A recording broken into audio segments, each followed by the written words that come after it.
আমি কিভাবে আমার মেয়েকে আপেল সিদ্ধ খাওয়াই সেটাই তোমাদের সাথে আজকে আমি শেয়ার করলাম।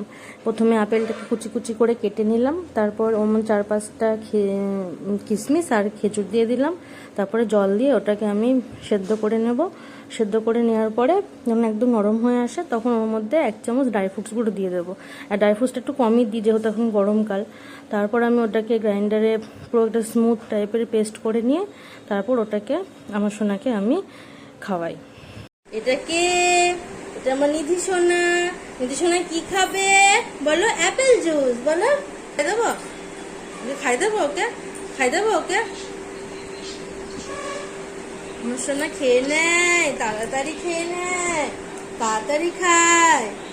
আমার সোনাকে আমি আপেলটা কিছুদিন খাওয়ানো বন্ধ রেখেছিলাম যেহেতু খেতে চাইতো না। এটা খেতে গিয়ে খুব কান্নাকাটি করে আর খুব ঝামেলা করে, আর অনেকদিন পর আজকে ওকে খাওয়াচ্ছি, সেজন্য একটু খাও, খেতে পছন্দই করে না। সোনা খেয়ে নেয়। ভালো ভালো বলো, ভালো কত বলো।